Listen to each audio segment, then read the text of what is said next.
mga palalab. So ayan, pupunta tayo ngayon ng PICC dahil graduation ni ate. Ayan, sa PICC ang hello mga palalabs, another day, another vlog. And for today's vlog nga mga palalab, ito yung October 3 na kung saan tayo ay pupunta ng PICC.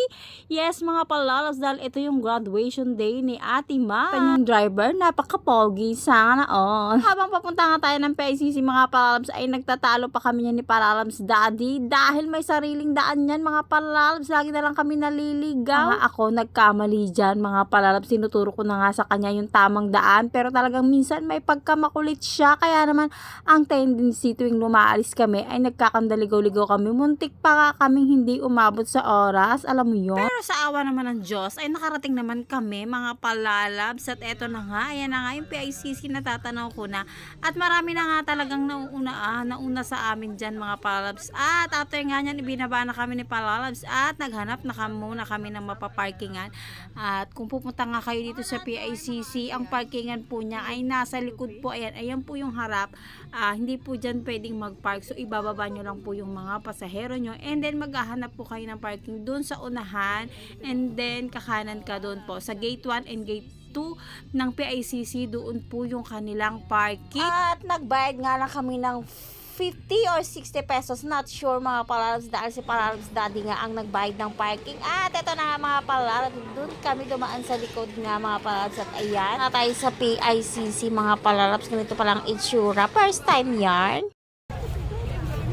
Saan ka ba? Dito na lang. Ito po yung graduate ko. Kalimutan niya yung medal niya. Serum tayo. Papasok na po kami sa entrance. Ito po yung congratulations to all graduates.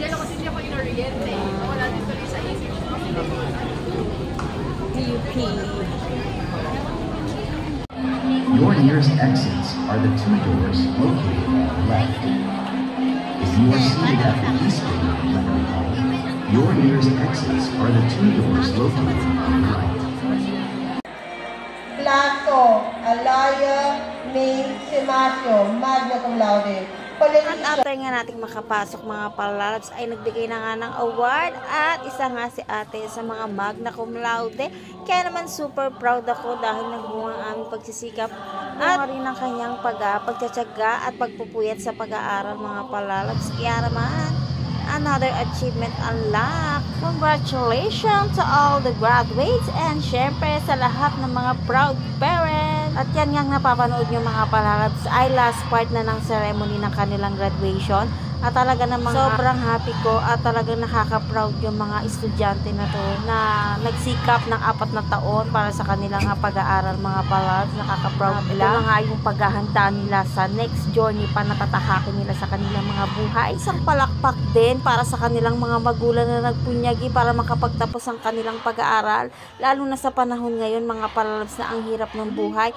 At ang hirap ng buhay, tanging pag-aaral lang ang maipamamana natin sa mga anak natin. Ganon.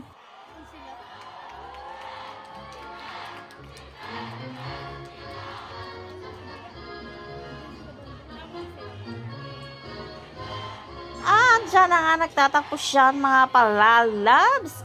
Congratulations to all the graduates of batch 23-24. At after nga ng graduation mga palalabs, dahil malapit na nga lang din ang MOA, so dumiretso na kami sa MOA. Dahil andito na rin lang kami, alam nyo naman taga Laguna pa kami, minsan lang kaming mapababa ng bundok. Nakakaamay sa mga ilaw dito sa syudad mga palalabs. At eto na nga ang MOA. Pag nakikita nyo na yan, bilog na yan, yung globe na yan, ayan na ang MOA for sure. At naisipan na nga rin naming mag-MOA dahil nga dinner time na, at sobrang gutom na nga ng time na yan. Kaya naman magdi-dinner muna kami dito sa MOA. Treat na nga namin yan sa ating magna cum laude. Magna cum laude sa ate. Kakain kami. Magna ito, sumampangit. Sumampangit. Ito po yung aming tagapagbayan.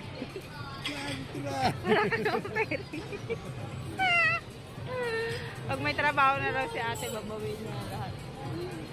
Flowers, sabi, mahal pala nun. Oo, mahal.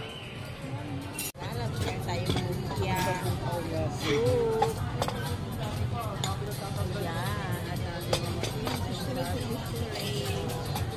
Yan. At ayan na nga mga pals, dumating na ang ating order. At ano pa bang kasunod dyan? Kailan tayo mga palalabs? At kung nakarating na nga kayo sa point na to ng video ko, abay, huwag nyo na din kalimutang i-like, i-follow, i-subscribe ang page mga palalabs. See you again on my next vlog. Sa panunood!